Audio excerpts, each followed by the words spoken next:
11월이네요. 숨가쁘게 달려온 길. 우리는 또 예배가 끝나면 또 숨가쁜 길을 또 달려야 합니다. 오늘 예배가 우리에게 힘이 되고 또 치료가 되고 또 능력이 되는 예배가 되었으면 참 좋겠습니다. 우리 옆 사람에게 손을 꼭 잡으면서 이렇게 격려합시다. 힘을 냅시다.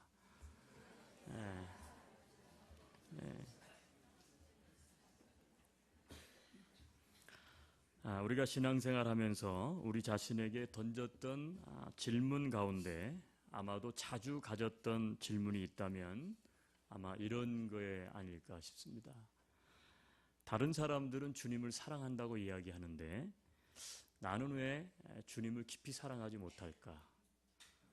다른 사람들은 주님 사랑하면서 눈물을 흘리는데 나는 왜 늘 맹숭맹숭할까? 나는 왜 기쁨으로 주님께 좀 더 헌신하지 못할까? 신앙생활하면서 나는 왜 주님께 감사하는데 다른 사람들은 많은 감사를 드리는데 나는 주님께 감사가 인색할까? 그리고 왜 감사가 나오지 않을까? 여러분 오늘은 향유 옥합을 깨뜨려 주님 발 앞에 부었던 이 한 여인의 이야기를 통해서 이 문제에 대한 해답을 같이 좀 얻는 시간이 되어보고 싶습니다. 여러분이 오해를 좀 하실 수 있는데 향유 옥합을 깼던 마리아하고 오늘 성경에 누가복음 7장에 등장하는 향유 옥합을 깬 여인은 다른 여인입니다. 같은 맥락에서 이해하시면 여러분들이 들으면서도 말씀이 무엇을 얘기하는지 오해할 수 있습니다. 여러분 그래서 우리는 이 옥합 깬 이야기를 통해서 나는 왜 주님을 더 사랑하지 못할까? 내가 왜 주님 앞에 좀 더 다가가지 못할까? 왜 나는 감사가 적을까? 그 이유를 발견해 보기를 원합니다. 오늘 성경 배경은 이렇습니다. 어느 날 예수님께서 바리사인의 집에 초청을 받으셔서 식사를 하고 있었습니다. 그런데 한 여인이 오더니 다짜고짜로 예수님을 붙잡고 막 우는 거예요. 그리고 눈물로 발을 막 적시고 자기 머리털로 그 발을 막 닦는 거예요. 여러분이 예수님이었다면 어땠을까요? 만약에 저희가 그 자리에 있었다 그러면 뛰쳐나갔을 것 같아. 그렇지 않아요. 웬 여인이 와가지고 알지도 못하는 여인이 자기 집도 아니고 남의 집에 들어와가지고 밥맛 떨어지게 말이에요. 막 울고 그것도 머리털을 가져다가 막 발을 닦더니 아니 발에다가 막 입을 맞추는 거예요. 그러더니 그 비싼 향유를 깨서 그거를 예수님께 붓는 거예요. 여러분 이것은 굉장히 뜻밖의 일이죠. 기대하지 않았던 누구도 그런 행동을 하지 않습니다. 어떻게 보면 뭐 사연이 있어서 그랬겠죠. 그런데 이 여인이 한 행동은 상식적이지 않아요. 굉장히 지나친 행동이에요. 그렇지 않아요? 뭐 한 가지 정도만 할 수 있잖아요. 보통 우리는 말로 이렇게 하죠. 그런데 행동을 하는데 이거는 거의 이상한 수준이에요. 너무 지나치다 싶을 정도로. 그래서 거기에 앉아있는 모든 사람이 다 당황하고 있었습니다. 가장 놀란 것은 집주인이었던 시몬이라는 사람이에요. 이 바리새인으로 이야기하죠. 그런데 그가 놀란 것은 그 여인의 행동을 보고 놀라기도 했지만 성경을 우리가 읽었어요. 근데 더 놀란 게 뭐냐면 그 여인의 행동을 보고 놀랐는데 그 여인이 그렇게 하는데도 불구하고 예수님께서 오히려 그것을 마땅하다고 그리고 말리지도 않고 마땅하다고 생각하고 너무 자연스럽게 앉아 계셨다는 것 때문에 이 바리새인은 놀란 거예요. 여러분 예수님은 왜 그렇게 행동하셨을까요? 그리고 이 여인은 왜 비싼 향유까지 깨뜨리며 지나칠 정도로 주님께 부은 것일까요? 여러분 그 해답을 우리는 40절 이하에서 찾을 수가 있어요. 40절 오늘 본문 말씀에 보면 빚진 자의 비유 우리는 그렇게 알고 있는데 41절로 42절 여러분 성경을 한번 펴시고 41절 42절을 한번 같이 읽겠습니다. 같이 읽죠? 41절 42절 이르시되 빚주는 사람에게 빚진 자가 둘이 있어 하나는 500데나리온을 줬고 하나는 50데나리온을 줬는데 갚을 것이 없으므로 둘 다 탕감하여 주었으니 둘 중에 누가 그를 더 사랑하겠느냐. 그러니까 바리새인이 이해가 안 되는 행동을 하는 여인, 이해가 안 되는데 그 여인이 와서 그렇게 하는데도 예수님께서 거절하지 않고 너무 자연스러우니까 예수님에 대해서도 이해가 안 되는 거예요. 근데 예수님께서 그때 비유를 들어서 이야기를 하셨습니다. 이 빚의 비유죠. 빚. 두 사람이 빚을 졌는데 한 사람은 500데나리온, 한 사람은 50데나리온의 빚을 졌다는 거예요. 그런데 이것을 빚을 꾸어준 사람이 탕감을 해줬어요. 없는 일로 했다는 거예요. 그랬을 때 누가 더 그 주인에게 감사를 하겠느냐, 누가 더 그 주인에게 땡큐 하겠느냐는 거예요. 누가 더 그 주인에게 사랑을 하겠느냐. 당연히 500데나리온 탕감받은 사람이죠. 여러분, 예수님께서 이 비유를 왜 하셨습니까? 여기서 말하는 빚은 죄를 이야기합니다. 죄를 말하는 거예요. 500데나리온 빚진 자는 전적으로 부패하고 타락한 죄에 대해서 각성한 죄인이에요. 그런데 50데나리온 빚진 자는 자신의 죄를 인식할지는 몰라도 죄에 대해서 대수롭지 않게 생각했던 사람을 나타나는 거예요. 자신은 저주를 받아서 지옥에 갈 만큼 추악한 죄인이 아니라는 거예요. 죄에 대해서 각성하지 못한 사람이에요. 여러분, 빛을 사해 준 사람은 누굽니까? 예수님이죠. 예수 그리스도예요. 예수님은 우리의 죄를 사하여 주시기 위해서 이 세상에 인간이 되어 오셨고, 나의 죄 때문에 끔찍하고 비창하고 그리고 고통스럽고 저주스러운 십자가에 달려서 나 대신에 돌아가셨어요. 죄 사함을 위해서 예수님께서는 당신의 피를 십자가에서 흘려주신 것이죠. 여러분, 그렇기 때문에 50데나리온 용서받은 죄인하고요, 500데나리온 용서받은 죄인에게 예수님의 필요성은 하늘과 땅 차이가 나는 거예요. 50데나리온 용서받은 죄인은 죄에 대해서 각성하지 않았기 때문에 자신의 죄를 사하시는 주님의 절대적인 그 주님의 필요성을 느끼지 못해. 반면에 500데나리온 용서받은 죄인은 이 죄에 대하여 각성하였기 때문에 죄 가운데서 두려워 떨며 이 죄를 떨쳐버리고 그리고 이것을 없애려고 몸부림을 쳐보았지만 이 세상에 존재하는 것들로는 불가능하다. 그래서 오직 그리스도의 십자가만이 자신의 죄짐을 벗겨준다는 사실을 믿고 십자가에 달려가는 거예요.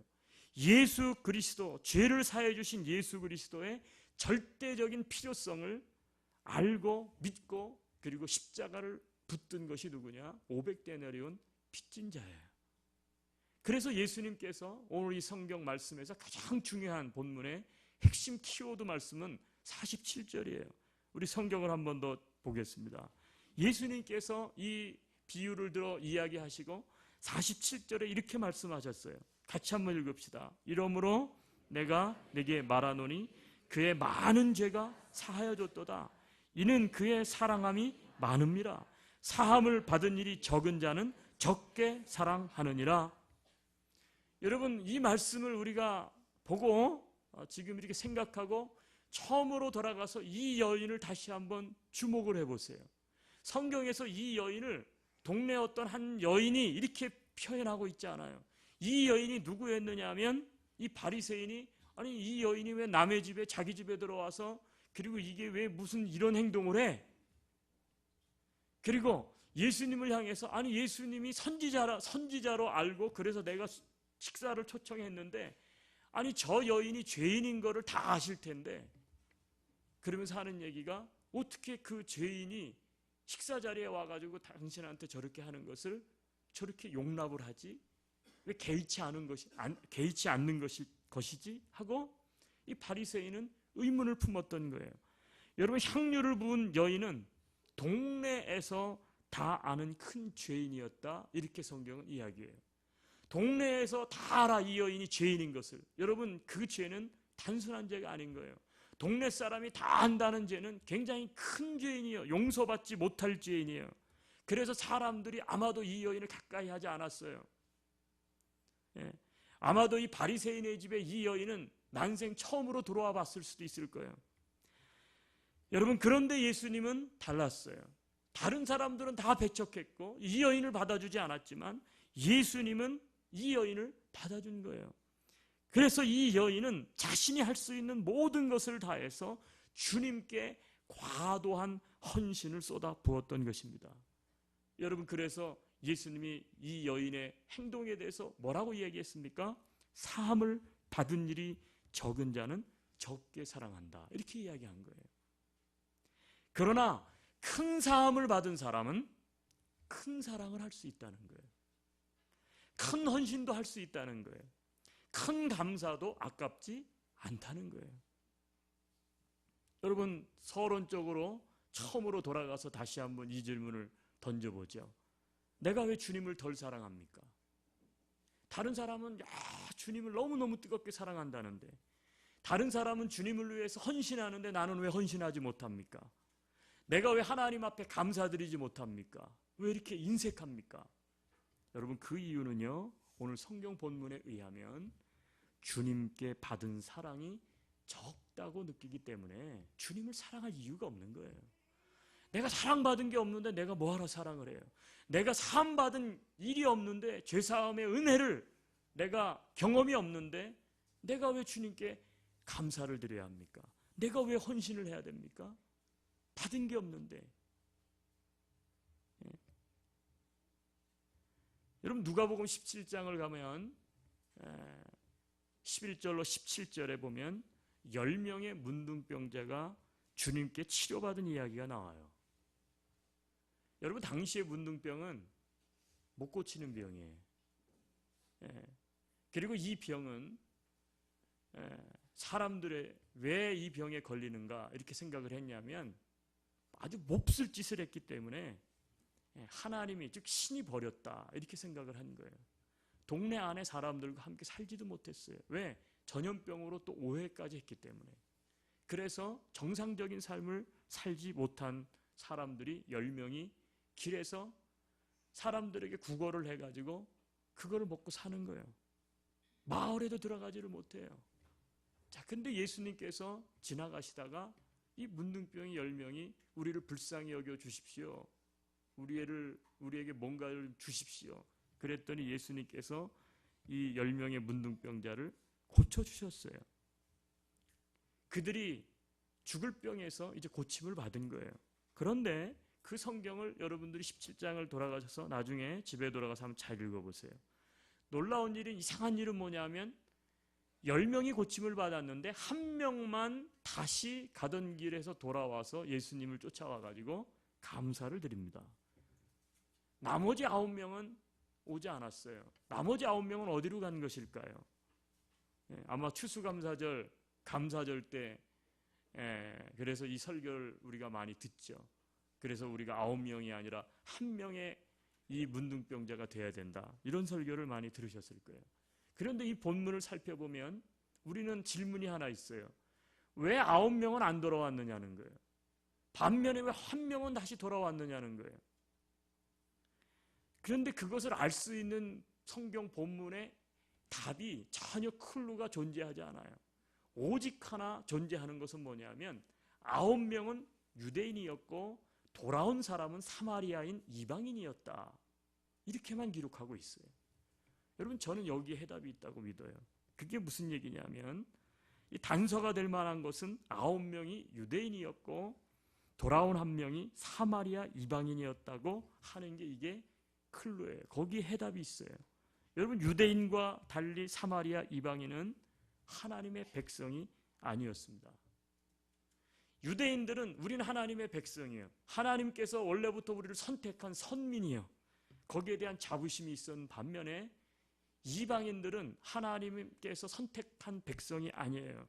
그래서 유대인들은 이방인을 개라고 불렀어요. 개. 취급을 하지 않았어요. 그 중에 사마리아 사람들은 이방인들과 피를 섞은 사람이고, 그리고 나라를 팔아먹은 역적이에요. 매국노예요. 그렇기 때문에 사마리아 사람들 스스로조차도 우리는 하나님의 백성도 아닐 뿐만 아니라 하나님께로부터 은혜를 받을 만한 자격을 갖추지 못했다고 생각을 하는 게 이게 사마리아 이방인이에요. 그런데 주님께서 하나님의 이름으로 불치병, 죽음의 병 문둥병을 어떻게 해요? 고쳐주셨어.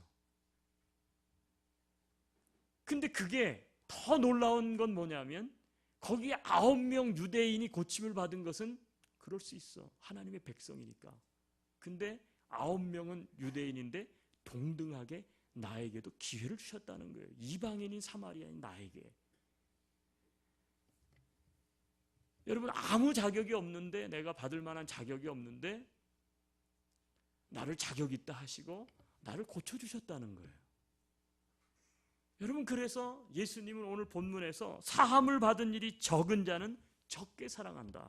그러나 큰 사함을 받은 자는 크게 사랑한다. 여러분 한번 생각해 보세요. 오늘 이 말씀을 듣고 내가 하나님을 정말 사랑하는가? 내가 하나님을 왜 사랑하는가? 내가 왜 하나님을 사랑하지 않는가? 내가 왜 다른 사람만큼 주님을 더 뜨겁게 열정적으로 사랑하지 못하는가? 내가 왜 하나님 앞에 헌신하지 못하는가? 내가 왜 하나님 앞에 감사드리지 못하는가? 여러분, 이유는 하나예요. 내가 사랑을 적게 받았어요. 혹은 내가 사함받은 게 적어요. 여러분, 그러므로 죄를 각성하고 그리스도께 달려와 죄 사함을 받은 영혼은 반드시 주님을 사랑하게 됩니다. 여러분, 이것은 필연적인 거예요. 따라서 그의 온 마음은 주님을 사랑함으로 주님께로 향하게 됩니다. 그래서 그는 그리스도 중심적인 믿음을 가지고, 그리고 그리스도 중심적인 생각을 하게 되고, 그리고 그리스도 중심적인 삶을 살게 되는 거예요. 주님을 사랑함으로 주님께 헌신과 희생을 드리게 되는 것이죠. 여러분, 여기에 이 여인이 이와 같은 행동을 한 이유가 있는 거예요. 아무런 다른 이유가 없어요. 이 여인은 500데나리온 빚진 자였던 거예요. 성령께서 역사하셔서 이 여인은 자신이 무가치하고 무력한 죄인, 전적 타락하고 부패한 죄인, 마귀의 자식인 죄인, 저주받아서 지옥에 가야 마땅한 죄인, 하나님을 대적한 죄인, 죄의 종노릇한 죄인이라는 사실을 이 여인은 깨닫게 된 거예요. 여러분, 이처럼 죄에서 각성한 여인은 이 죄에서 자신을 건지실 구세주 그리스도를 붙들어서 죄사함을 받았어요. 여러분, 이 여인에게 예수님은 세상 그 무엇과도 바꿀 수 없는 존귀한 분이에요. 예수님이 세상 무엇과도 비할 수 없는 최고의 사랑이 대상이 누구냐? 예수 그리스도인 거예요. 그래서 이 여인은 자신의 사랑을 그런 행동으로 표현할 수밖에 없었던 것입니다. 여러분, 사랑이라고 하는 것은요, 인위적인 행동이 아니라 사랑은요, 마음에서 우러나는 거예요. 내가 아무리 사랑합니다, 사랑합니다, 인위적으로 막 이야기를 해도요, 그건 다 가짜입니다. 상대방도 다 알아요. 여러분, 사랑은, 참 사랑은 인위적으로 억지로 한다고 해서 되는 게 아니에요. 이 마음속으로부터 우러나오는 자연스러운 거예요. 여러분, 우리가 주님을 사랑하는 것도 마찬가지예요. 주님 사랑합니다. 여러분, 주님을 사랑합니다 고백합시다. 그러면 다 해요. 다 주님 사랑합니다. 그리고 찬양도 해요. 오늘 불렀던 거 예수 사랑하심은 찬양 다 할 수 있어요. 그런데 여러분, 그게 참사랑의 고백은 아니에요. 참사랑의 고백은요, 말로 한다고 해서 그게 참사랑의 고백이 되는 게 아니에요. 참사랑은 마음으로부터 우러나야 되는데, 여러분, 우리가 어떤 마음을 가지고 있느냐가 정말 주님을 내가 사랑하는 기준이 된다는 거예요. 내가 주님을 덜 사랑하고 내가 주님을 더 사랑하는 기준은 우리 마음에서 우러나야 되는데, 우리 마음 안에 주님을 사랑하려면 분명한 게 하나가 있다는 거예요. 그게 뭐냐? 죄에 대한 각성이 있어야 된다는 거예요. 죄에 대한 각성. 네. 바리새인과 서기관들은 자신의 죄에 대해서 각성하지 않았어요. 나는 의로워. 나는 하나님의 백성이 될 만한 사람이요. 그랬기 때문에 예수님을 찾지 않았어요. 그렇죠? 단지 예수님을 랍비 혹은 선생님 혹은 훌륭한 선지자 정도로만 생각을 했어요. 그래서 그들은 마음에서 우러나오는 경외와 사랑으로 예수님을 대하지 않았어요. 여러분, 바로 이 사랑이 오늘 중간에 우리가 또 한번 보죠. 44절부터 46절이에요. 예수님께서 이 바리새인은 이해하지 못한 거예요. 아니 왜 저 여인이 저렇게 행동하지? 왜 저 여인이 저렇게 행동하는데 예수님은 그냥 내버려 두는 것이지? 근데 예수님께서 이렇게 이야기합니다. 그 여자를 돌아보시며 시몬에게 이르시되 이 여자를 보느냐? 내가 네 집에 들어올 때 너는 내게 발 씻을 물도 주지 아니하였으되 이 여자는 눈물로 내 발을 적시고 그 머리털로 닦았으며 너는 내게 입맞추지 아니하였으되 그는 내가 들어올 때부터 내 발에 입맞추기를 그치지 아니하였으며 너는 내 머리에 감람유도 붓지 아니하였으되 그는 향유를 내 발에 부었느니라. 엄청난 차이죠. 그러면서 47절 이러므로 내가 네게 말하노니 그의 많은 죄가 사하여졌도다. 이는 그의 사랑함이 많음이라. 사함을 받은 일이 적은 자는 적게 사랑하느니라. 여러분, 죄에 대하여 각성하지 못한 채 그리스도께로 나온 사람은 시몬과 같이 그리스도를 사랑하지 않을 것입니다. 그러나 죄에 대해서 각성을 하고 그리스도께 나온 사람은 여인과 같이 그리스도를 사랑할 것입니다.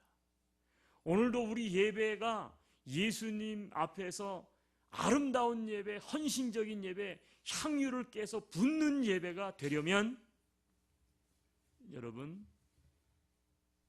내가 아무런 가치가 없는 예수님의 사랑을 받을 만한 자격도 없고 내가 내 죄를 씻을 만한 공로도 없고 내가 내 죄를 어떻게 해결할 수 없는 무력한 사람이었는데, 부패한 사람이었는데 예수님께서 아무런 대가도 없이 나를 위해 십자가에 달려 돌아가시고 내가 그 사실을 믿기만 했을 뿐인데 그것을 의로 여겨주셔서 나를 하나님의 자녀로 삼아주시고 너는 이제부터 죄가 없어.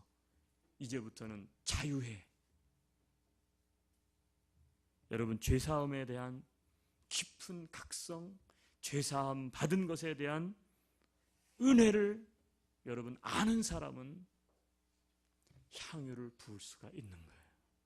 예수님을 사랑하지 않을 수 없어요. 예수님을 깊게 사랑하는 거예요. 그 사함이 깊으면 깊을수록, 그 은혜가 무엇인지를 알면 알수록 주님 앞에 더 열심히 헌신할 수 있어요.